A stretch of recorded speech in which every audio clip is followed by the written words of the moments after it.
Hello everyone, hope you doing and welcome back to my channel. ये video Hindi में होने वाली है और आज हम बात कर रहे हैं डे 3 जनवरी डेली लीड कोड चैलेंज की। हमारे पास एक बहुत ही इंटरेस्टिंग क्वेश्चन आया है और ये एक ऐसा क्वेश्चन है जिसमें आपको मतलब पता चल जाएगा कि आप बाकी लोगों से कितना आगे हो। बिकॉज़ मैं स्टार्टिंग करने से पहले आपको एक चीज़ दिखा देना चाहता हूँ। आप देख सकते हो एक्सेप्टेंस रेट क्या है इस क्वेश्चन का। अराउंड मतलब हर 100 में से खाली 50 लोग ही ये क्वेश्चन सही लिख मतलब पूरे सारे टेस्ट केस को क्लियर कर पा रहे हैं, ठीक है? पर मैं आपको क्वेश्चन के एंड में दिखाऊँगा कि क्वेश्चन कितना ईज़ी होने वाला है।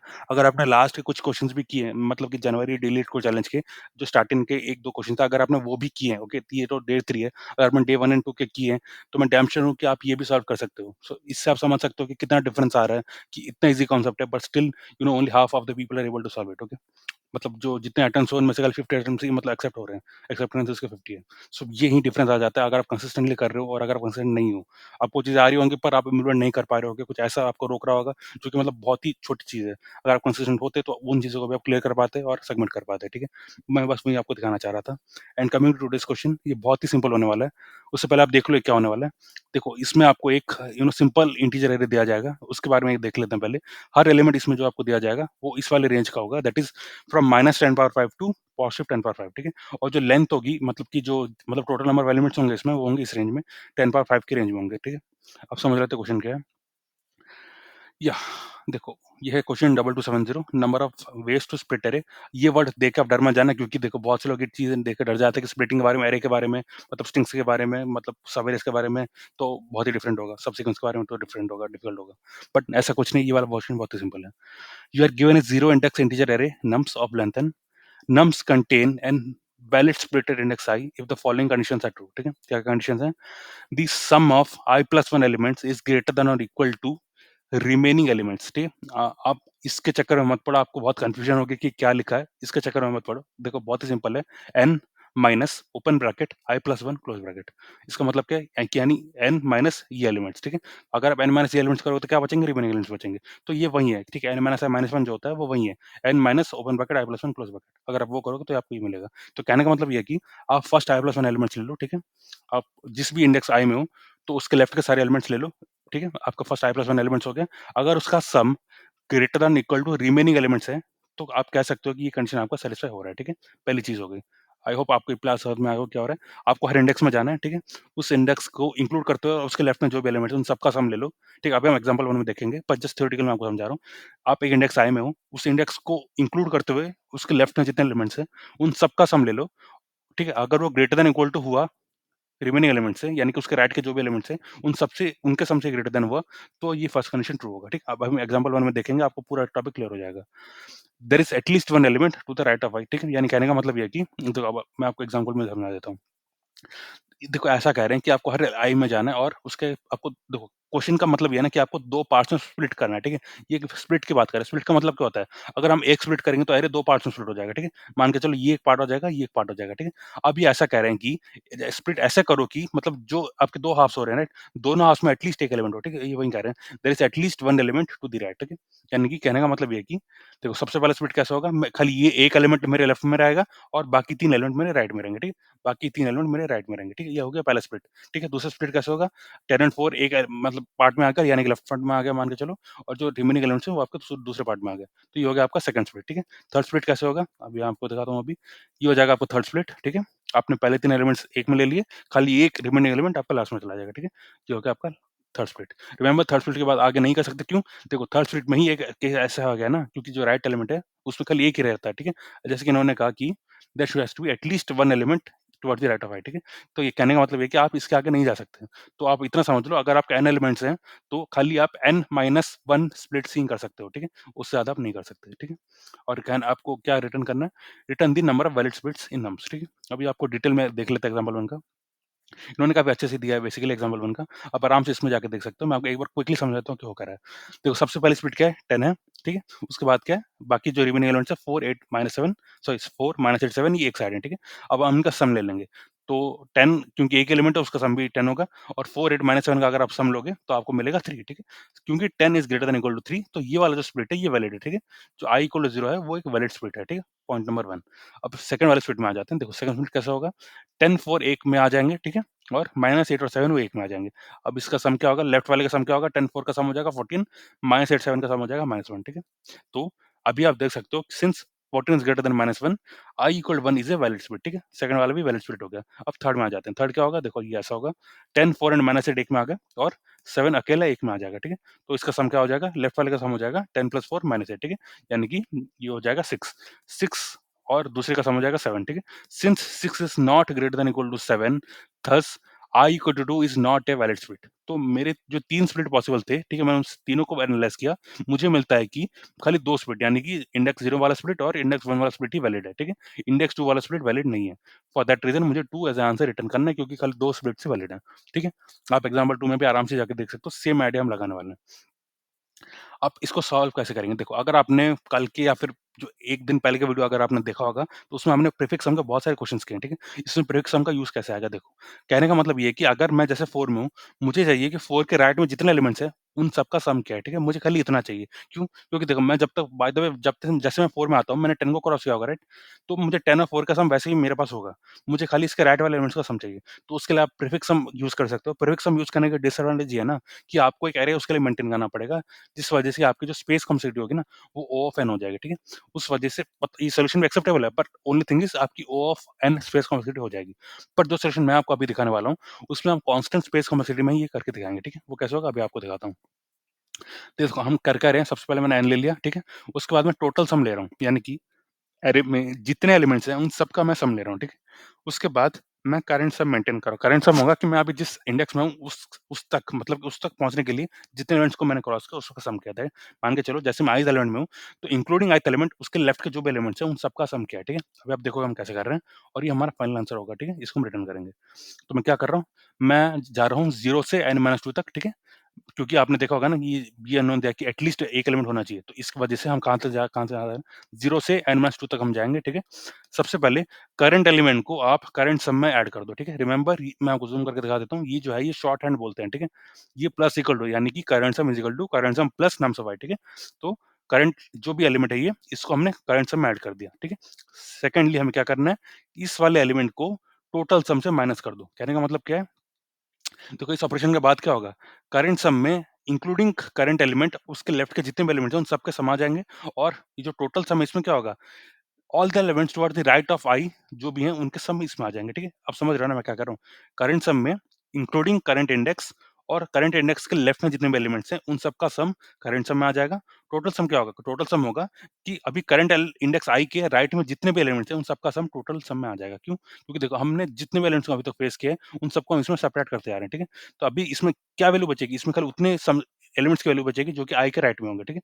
सो उस वजह से ये वाला जो है ये रिप्रेजेंट करेगा कि आई के राइट में कितने एलिमेंट्स हैं मतलब उनका सम क्या है और ये रिप्रेजेंट करेगा कि आई के लेफ्ट में कितने एलिमेंट्स हैं उनका सम क्या है, ठीक है? Including I. तो उस वजह से अब हम इन दोनों को कंपेयर करेंगे, ठीक है? कैसे करेंगे देखो, if current sum is greater than equal to total sum तब आप कह सकते हो कि मुझे एक वैलिड स्प्लिट मिल चुका है, मैं आंसर को 1 से इंक्रीमेंट कर रहा हूँ, ठीक है?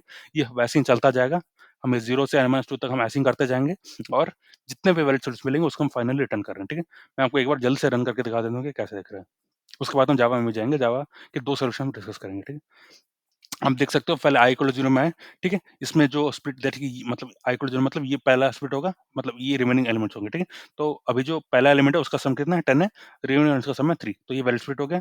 सिमिलरली जब हम i इक्वल 1 में जाएँगे तो यानी कि करंट एलिमेंट और उसके लेफ्ट में जो भी एलिमेंट उनका सम क्या हो जाएगा यानी कि इन दोनों का सम क्या हो जाएगा 14 ये हो गया 14 रिमेनिंग एलिमेंट्स का सम क्या हो जाएगा -1 तो अगेन ये भी एक वैलिड स्प्लिट है, ठीक है?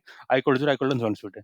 अब हम i इक्वल टू 2 में आते हैं, तो i इक्वल टू 2 में अभी सम क्या हो जाएगा ये हो जाएगा 6 और रिमेनिंग एलिमेंट्स का सम हो जाएगा 7 ये वैलिड स्प्लिट नहीं है। तो खाली ये 2 ही वैलिड स्प्लिट थे, उस वजह से आंसर हम 2 रिटर्न कर रहे हैं, ठीक है?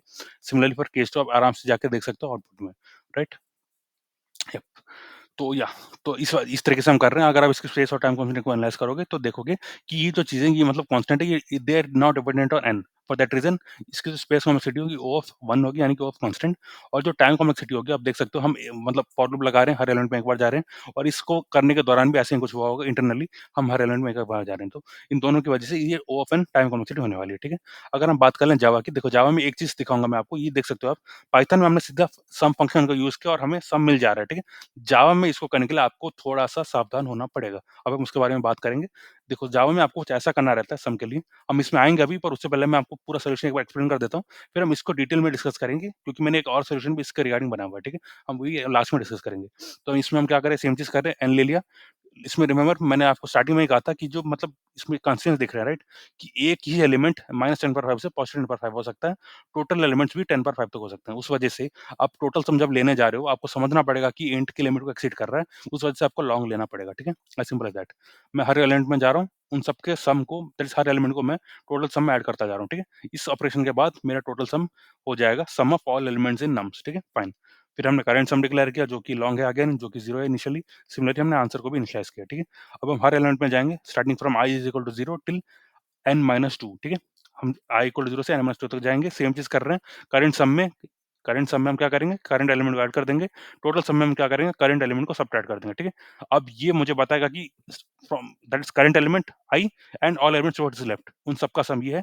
एंड ये मुझे बताएगा कि जो भी मेरे राइट में elements that is all the elements towards the right of I, ये उसका सम है। तो अब हम इन दोनों को कंपेयर करेंगे, अगर current sum is greater than equal to total sum होगा, तो answer is equal to answer plus 1 करना है, ठीक है? और फाइनली हमको आंसर रिटर्न करना है। इसके भी स्पेस और टाइम कंप्लीट एग्ज़ैक्ट वही होने वाली जो मैंने पाइथन में आपको बताई थी, ओ ऑफ 1 स्पेस और ओ ऑफ एन टाइम, ठीक है? फाइन। अब बात आ जाती है इस पे। तो ये क्या हो रहा है? देखो, अगर आपने ये जो मैंने अभी कमेंट किया ना, अगर आपने उसको यूज़ किया और बाद में आपने इस वाले पार्ट को कमेंट कर दिया, ठीक है? आपने इस वाले पार्ट को कमेंट कर दिया और आपने इस वाले पार्ट से कमेंट हटा दिया, तो क्या होगा देखो, ये हो ये रहा है देखो, क्योंकि ये इंटीजर है, राइट? तो इसका जो सम ये इंटरनली कर रहे हैं, राइट? ये जो हमने सम लिखा है ना, इसमें जो हो रहा है वो भी एक इंट में स्टोर हो रहा है, ठीक है? अगर मान के चलो जो सम और इंट की लिमिट को एक्सीड करता है, तो आपको जो आंसर इसमें से रिटर्न होगा, वो आपका करेक्ट नहीं होगा। क्यों? क्योंकि देखो ये इंटीजर्स हैं, ये तो सही है, पर इसका जो सम होगा, वो इंट के लिमिट को एक्सीड करेगा। उस वजह से ये जो है, ये कुछ टेस्ट केस को फ़िल करेगा, ठीक है? मैंने एक टेस्ट केस यहाँ पे लिखा भी है। आप देख सकते हो जो थर्ड केस मैंने लिखा है, राइट?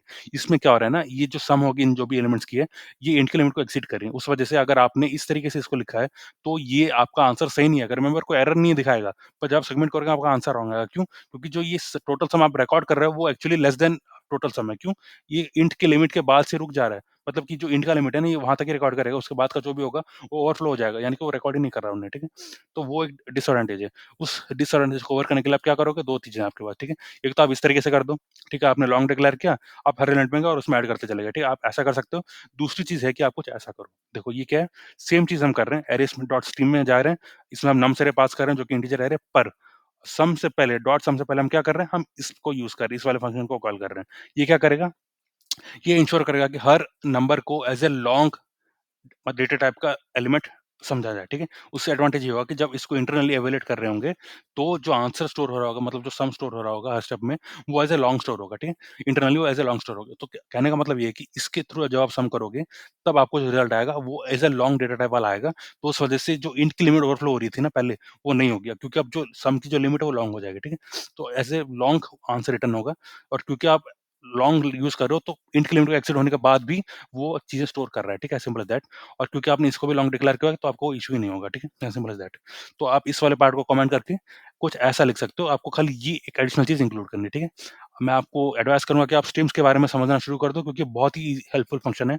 आप देख सकते हो आपने एक लाइन में ये पूरा काम कर दिया, जो कि आपको इतने 2-3 लाइन में करना पड़ रहा था, ठीक है? तो आप स्ट्रीम्स को एक्सप्लोर करना शुरू कर दो। पाइथन में हम सिंपली ऐसा कर देते हैं, मतलब सम लिख के कर देते हैं, पर अगर आप जावा में करना चाहते हो, आपको ये चीज़ अच्छे से आनी चाहिए, ठीक है?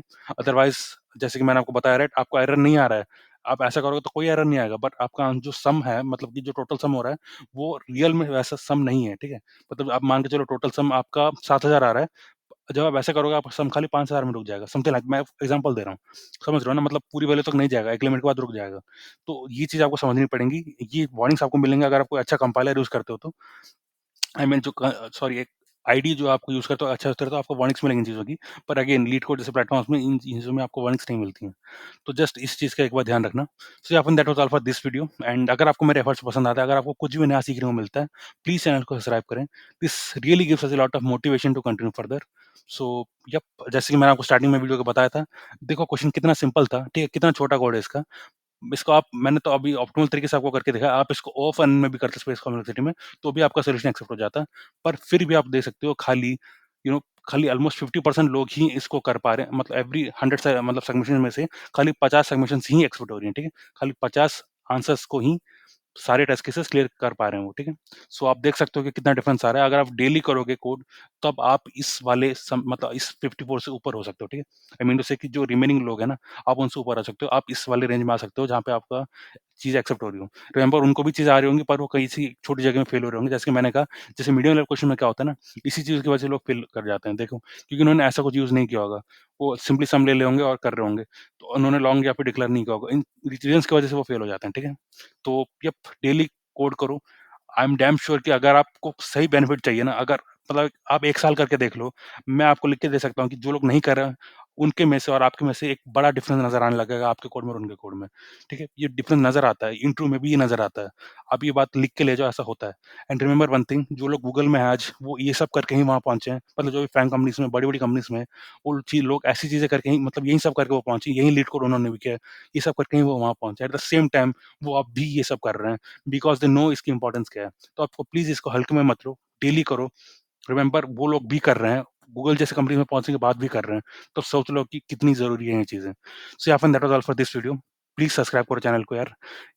बिकॉज़ ये चीज़ मुझे मोटिवेट करती है कि कोई मेरे एफर्ट्स के साथ देख रहा है, किसी को मेरी वजह से कुछ सीखने को मिल रहा है। मैं चाहता हूँ कि क्वालिटी कंटेंट फ्रीली अवेलेबल हो सबके लिए। खाली आपको इंटरनेट कनेक्शन चाहिए ये सब सीखने के लिए, दैट्स इट। कोई कोर्स लेने की ज़रूरत नहीं, कोई बड़ी बुक्स पढ़ने की ज़रूरत नहीं है। ये आपको जस्ट डेली बेसिस में करना है और आपको क्वालिटी रिसोर्सेज़ ही रेफर करना है। That is the only thing. अगर आपने उतना कर लिया, आप भी बाकी से ऊपर आ सकते हो, ठीक है? आप 95% लोगों से ऊपर आ सकते हो, अगर आपने इतना भी डेली बेसिस पे कर लिया तो। So yeah that was all for today. Please subscribe to the channel if it helps you. See you tomorrow. Thanks a lot.